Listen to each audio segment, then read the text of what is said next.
beautiful souls, it's Tan here again today with another astrology video on this channel for you, or Gene Keys or Human Design. And today we're going to be looking at the Zodiac Degrees of Aquarius from 13.15 degrees to 18.52 degrees of Aquarius. And that is going to be in correspondence with Gene Key number 13 and Human Design Gate number 13.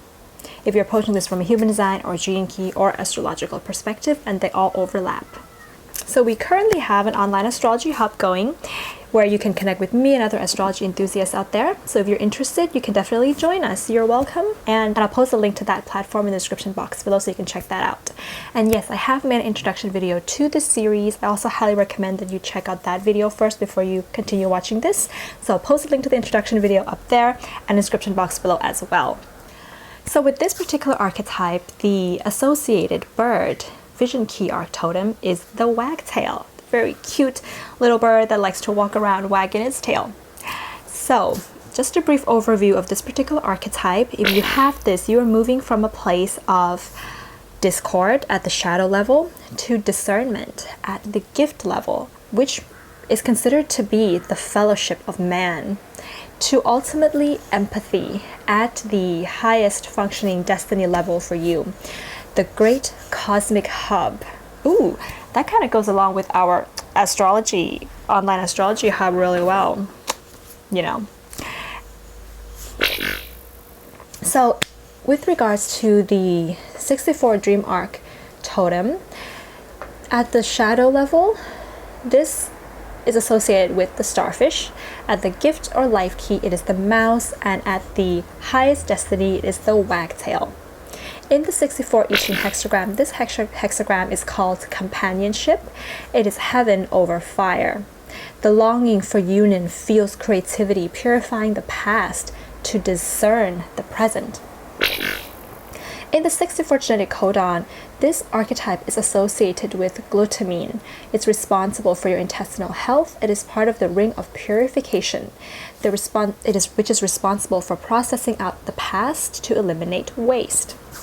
The programming partner of this archetype is Gate 7, Gene Key number 7, which is in accordance with the Zodiac Degrees of Leo from 13.15 to 18.52 degrees. And the programming partner is the opposite point of this particular archetype, which can help offer a complementary opposite and a balance to this energy of Aquarius that we're talking about today. In Human Design, this gate is in the G center. It is part of this channel of the prodigy, 1333.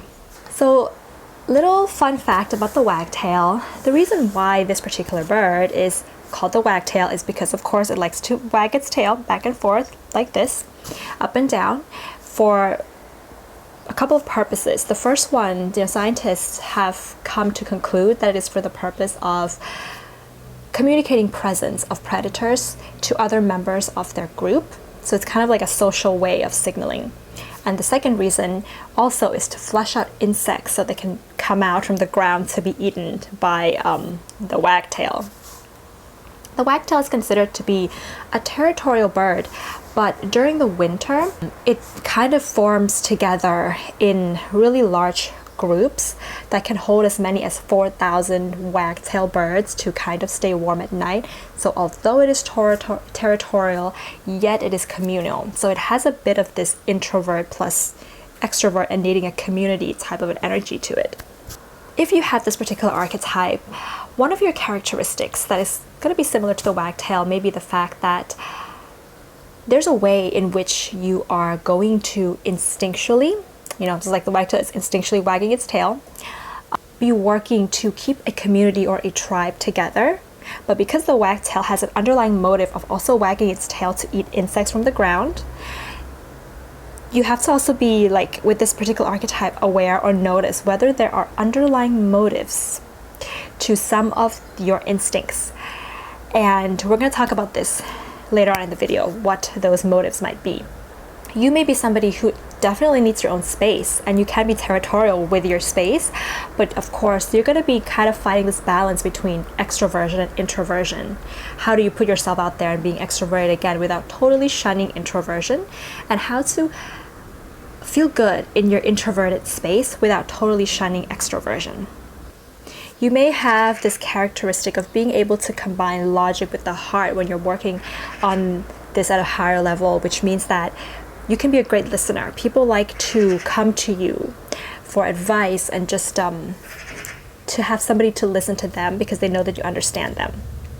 I also feel like if you have this archetype, there may be this theme of you needing to purify your past by maybe, doing things like ayahuasca to kind of cleanse your body from things of your past. That can be a thing there.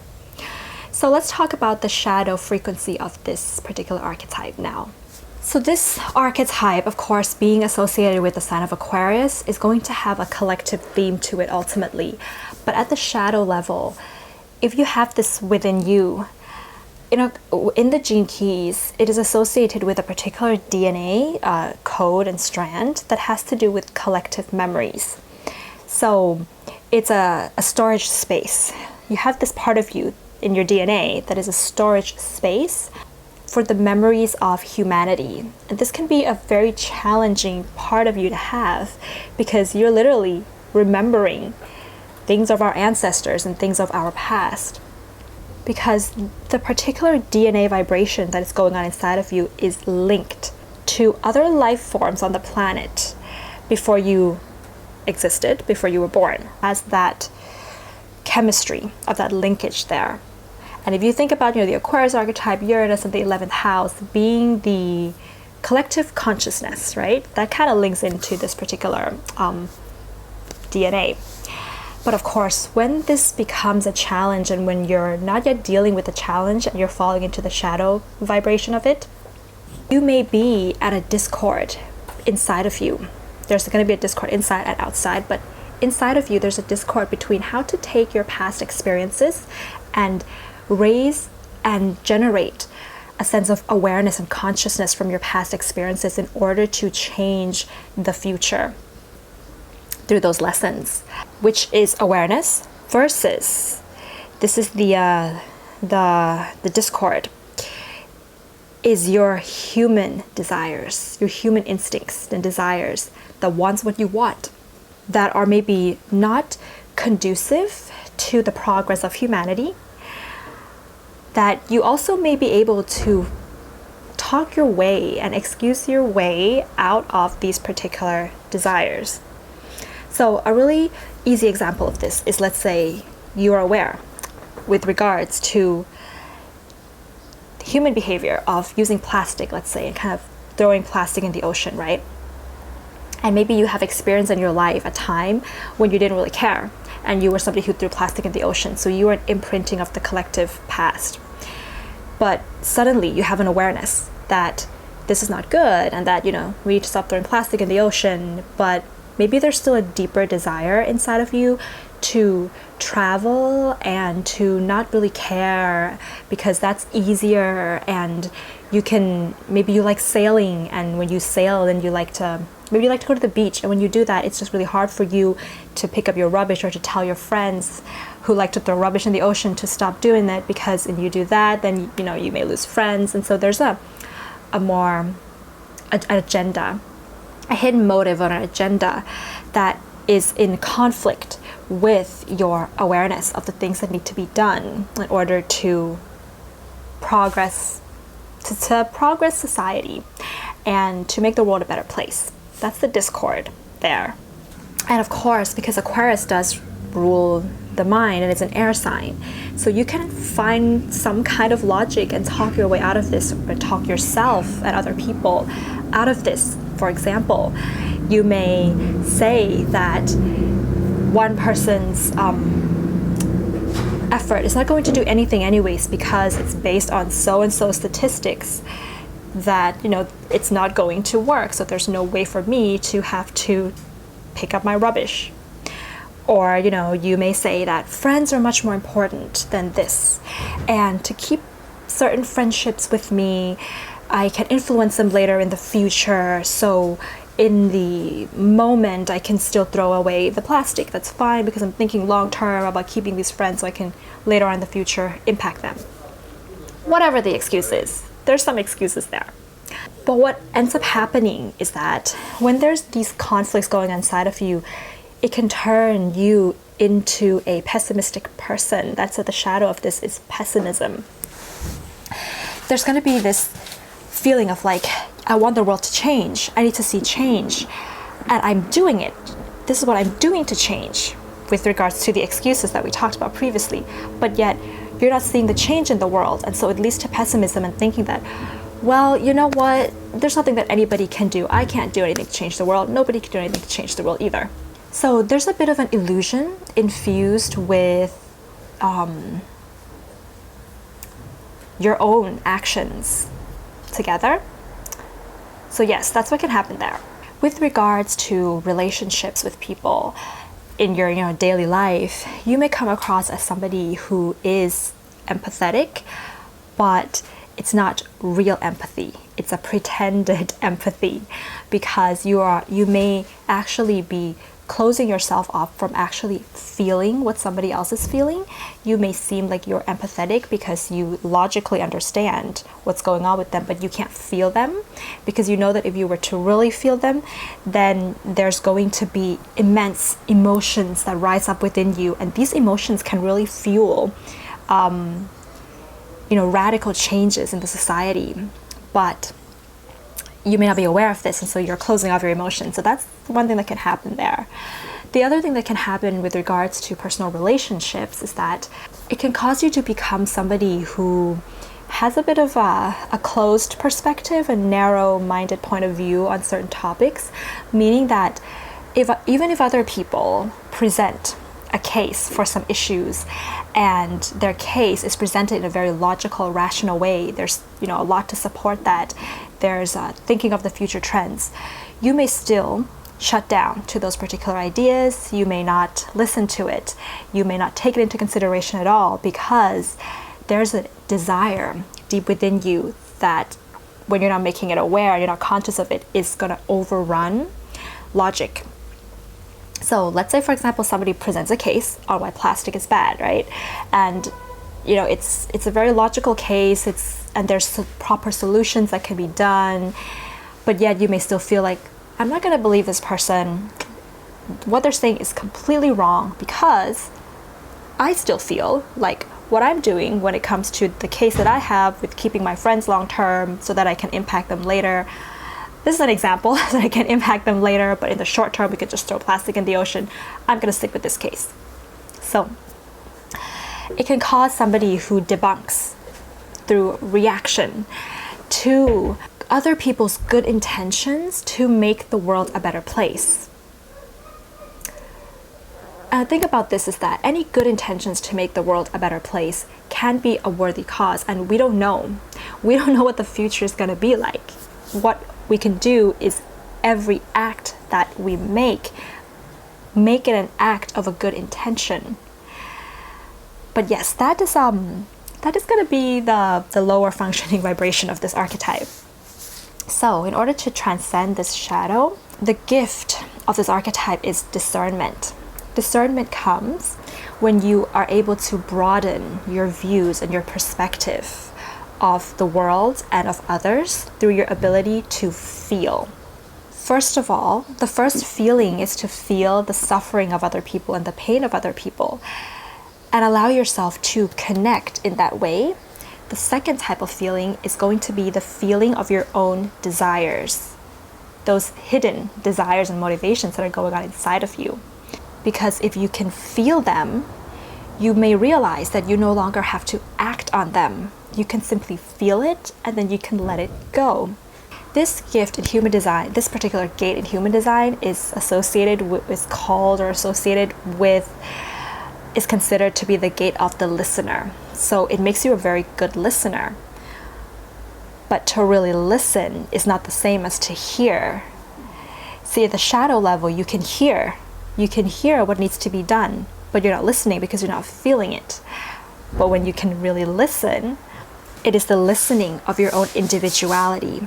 These desires that you have within you, they are a way of survival and a way of protecting your ego.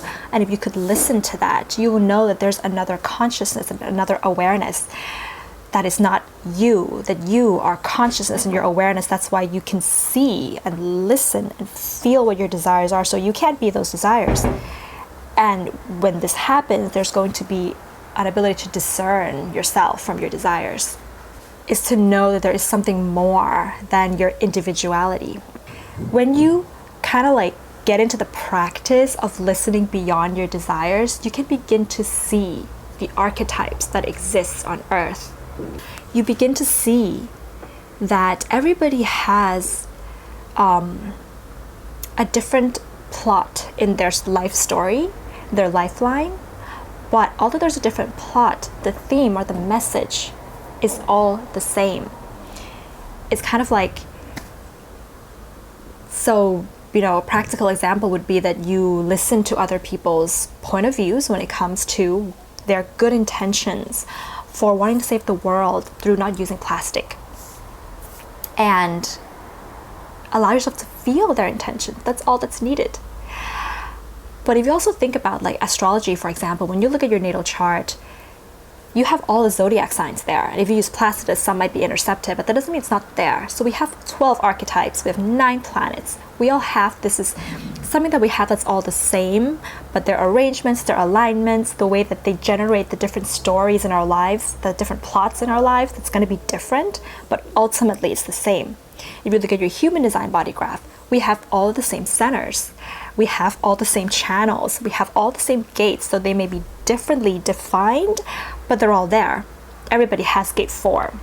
Some people are going to have gate 4 defined. Some people it's undefined. And when it's undefined, the best way to get it defined is to be in the presence of somebody who has that gate 4 defined, for example. So through our connections with other people, we learn more about ourselves. Through our connections with other people, we have an experience that we can't have if we are disconnected and alone, because we're all coming from the same source. So this becomes a gift of optimism. You begin to see that there's hope in the world. You have optimism that people really can make a change and that we can make the world a better place, because we're all connected, and every single individual contribution coming from a good intention can help make the world a better place. So you're no longer shutting off from that connection. And with this archetype, you don't only see these particular symbols, like, you know, when you're looking at your astrology chart, there's symbols there that have to be read. You don't only see and understand it, but you know how to live it. So you get to experience the totality of the human experience, of the experience of humanity, the different experiences and people in your life. They can all be a part of your psyche, and on your psyche has different aspects of different experiences and people in your life in there. And this is one of the ways to raise consciousness. Richard Rudd calls the highest vibration, the destiny of this archetype, as the cosmic librarian. And the cosmic librarian is a person who really truly understands empathy. Empathy is the ability to really feel, not just understand from the mind, not just knowing it, but to really feel everyone's experience, good, bad, pain, suffering, happiness, joy. But it's the experience, not just the emotions, but the experience of their life. To like look at somebody's life and be like, yeah, I feel your life, I feel your story. That is empathy. You can even feel the stories of animals, of fishes, of tigers, of the butterflies. This is their life journey. True empathy does require death, because this gene key and human design gate is number 13, and in the tarot, of course, number 13 is associated with the card death. And this is a death of the individuality as a separate self. So at a very high vibration of this, you no longer kind of feel yourself as separate of having an individuality or an identity, but you view yourself as merging in with everything else around you. And that does require a death of the things that you think that you knew about yourself, and to allow yourself to become the nothing, the no thing, the emptiness. black hole, the blank spaces that can absorb all the other experiences and stories into you. This archetype is associated or can be symbolized by the round table, the knight and the round table, in a sense that the knight that are being chosen at the round table, well, first of all, of course, they come together to have peaceful agreements on certain issues, but each particular knight is a representation of an archetype, of a part of our consciousness. They each have a collective personality to them. Later on, they became like the prototypes of the various orders of chivalry in Europe. There's other myths out there that shows this particular type of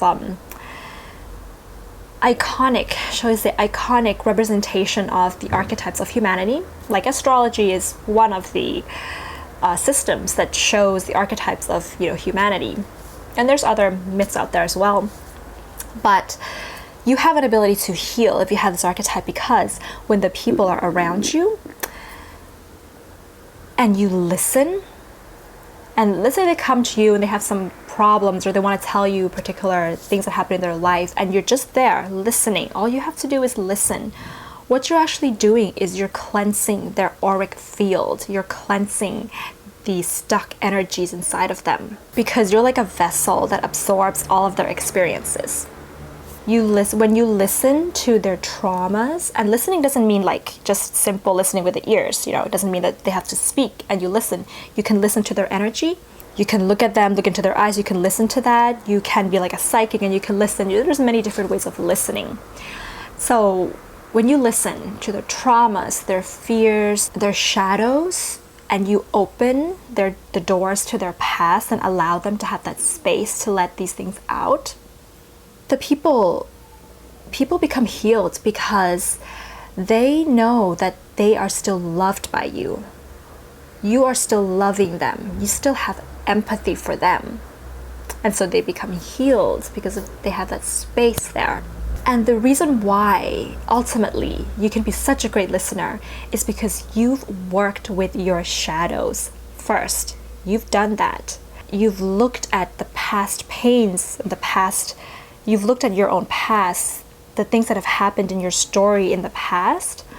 And when you're sitting with that person, you remember what it was like in your storyline, and you can connect fractions of the archetypes in the storyline of your past with what they're telling you. And that is listening, and that is healing. So that's going to be the end of this video for this archetype of Gene Key Gate 13 in Human Design, the Gene Keys, and the Zodiac Degrees of Aquarius from 13.15 to 18.52 degrees. And if you have this, I highly recommend that you also check out your programming partner, which is Gene Key 7, Human Design Gate 7, Leo, Zodiac Degrees of Leo from 13.15 to 18.52 degrees. And if you like this video, do give it a thumbs up and hit the subscribe button if you haven't. If you already subscribed, then thank you very much for coming along. And yes, I'll see you soon, beautiful souls. Bye.